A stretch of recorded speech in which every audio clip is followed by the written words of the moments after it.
Everyone. This is Dr. Deepti Warikoo, Department of Physiotherapy, Dolphin PG Institute of Biomedical and Natural Sciences. Continuing with the topic strengthening, our second lecture is today on principles and effects of resistance exercises. So, first, we will go with the principles of resistance exercises, as in, what are the principles which are enhancing the muscle strength and thereby having a positive impact on resistance exercises. The first important principle is the overload principle. If muscle performance is to improve, a load that exceeds the metabolic capacity of the muscle must be applied. That means we have to challenge the muscle to perform at a level greater than that to which it is accustomed. We have to focus always on progressive loading of the muscle. We can do it by manipulating either the intensity or volume of the exercise. Intensity of the resistance exercise refers to how much weight is imposed on the muscle, whereas when we talk about volume, it refers to repetitions, sets, or frequency of exercises, any one of more of which can be gradually adjusted to increase the demands on the muscle. The second important principle is called as SAID principle. The full form of SAID is specific adaptation to the imposed demands. That means the muscle adapts itself with time to the demand we have been imposing on it. Specificity is a necessary foundation on which exercise programs should be built. According to Wolff's law, body systems adapt over time to the stresses that are placed on them. So we have to progressively or gradually change the demands of the muscle. Specificity of training, also referred to as specificity of exercise, is a widely accepted concept suggesting that the adaptive effects of training, such as improvement of strength, power, endurance, are highly specific to the training method employed. That means we have to make sure that specific type of exercise is designed for a specific type of person. It should be person designed exercises. Everyone should have a different protocol of exercise to get a proper effect. Third is the transfer of training. It is a very important principle. We also call it as overflow or cross training. Cross training effect can occur from an excised limb to a non excised limb or the contralateral limb in a resistant program. For example, if we are training the right thigh muscles, that is the right quadriceps, for 6 weeks, strengthening is given to right quadriceps, we will find some percentage of increase in the left quadricep muscles also. This kind of contralateral increase is referred as transfer of training. Next principle is the reversibility principle or detraining. It is reflected by a reduction in muscle performance begins within a week or two after the cessation of resistance exercises and continues until the training effect are lost.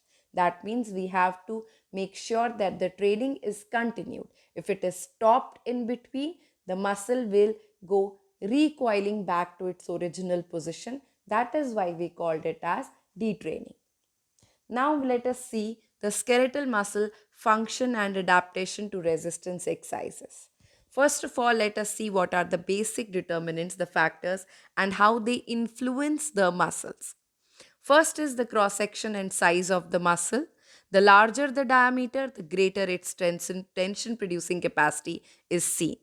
Second, the fiber arrangements and fiber lengths. We see that short fibers with pinnate and multipinnate designs in high force production muscles and long parallel designs in muscles with high rate of shortening. But less force production is seen, like of muscles like sartorius and lumbricals.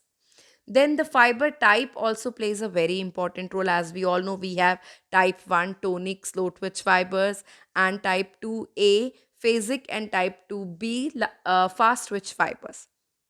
How do they influence? High percentage of type 1 fibers, low force production fibers, which has slow rate of maximum force development, are resistant to fatigue, whereas high percentage of type 2A and type 2B fibers are rapid high force production fibers and are very rapid for fatigue. Then the next one, the fourth point, is the length tension relationship of the muscle. Muscle produces greater tension when it is near or at the physiological resting position. At the time of contraction, we have to make sure that we follow this principle while strengthening exercises. Then the recruitment of motor units. The greater the number and synchronization of motor unit firing, the greater the force production is seen. Frequency of firing of motor units. The higher the frequency of firing, the greater the tension is seen in the muscles. Then the type of the muscle contraction. Force output from greatest to least can be seen. Like we can see, the eccentric type of contraction produces the highest force output, followed by the isometric type of contraction, followed by the concentric muscle contraction. Then the speed of the muscle contraction, which we call as force velocity relationship. We can see that concentric contractions have a high speed and low tension.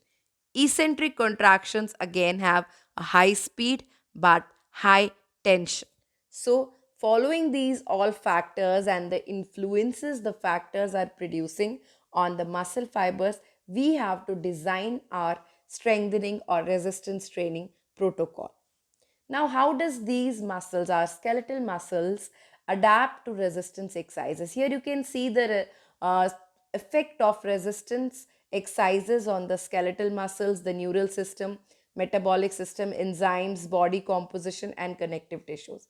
Plus, you can see the effect of endurance training, which we will be leading for further lectures. We'll be taking in further lectures. But first, let us see the effect of strength training adaptations. So, what happens when we are giving strengthening to the skeletal muscle structure? We can see there is hypertrophy of muscle fibers, which is greater in type 2 fibers. Then the hyperplasia is also seen. Fiber type composition also shows variations. There is remodeling of type 2 to type A fibers, but we can see no change in type 1, or there is no conversion back. Capillary bed density decreases, or we see a no change in here in resistance training. But this is the basic change that occurs in endurance exercises. Again, the mitochondrial density also decreases or remains no change, which is again a very important factor in endurance training adaptations. Then the neural system. While we are giving a strength training exercises or the resistance exercises, the motor unit recruitment rate increases, which increases the motor unit firing rate also, and synchronization of the firing also increases. This is neural adaptation occurs, which we can say is the basic cause for the strength increase after resistance exercises. Then the metabolic system, we see that ATP and CP storage increases, myoglobin storage also increases, and triglycerides we don't see such effect on them. Then enzymes, we see creatine and phosphokinase increasing, and myokinase also increasing. Body composition, we will see that there will be increase in the lean body mass, whereas we will see decrease in the fat mass of the body. Strength training also has a very positive impact on the connective tissues. The tensile strength of the tendons, ligaments, and other connective tissue increases. Bone also shows a positive impact where it shows increased bone mineral density, but there is no change in bone mass, or some changes are seen. Then the very important thing which I told you, the neural adaptations. The neural adaptations are attributed to motor learning and improved coordination. This includes increased recruitment in the number of motor unit firing, as well as an increased rate and synchronization of the firing. It is speculated that these changes are caused by a decrease in the inhibitory function of the central nervous system, decreased sensitivity of the Golgi tendon organ, or changes at the myoneural junction of the motor unit.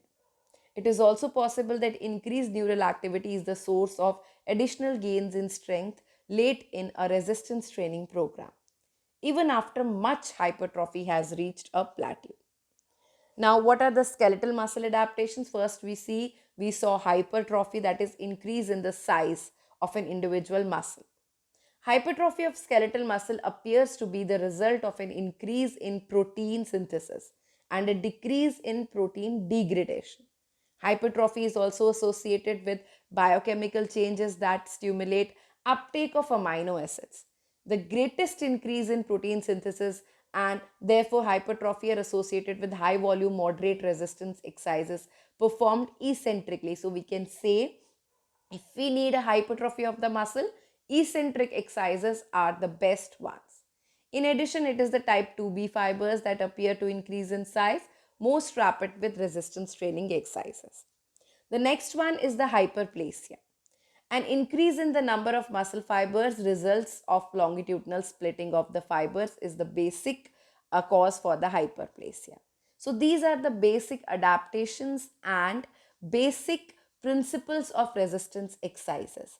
I hope you understood it. Questions are very much welcomed. You can ask your queries. In next lecture, we will be dealing with the determinants of strengthening exercises. Thank you for now. Thank you.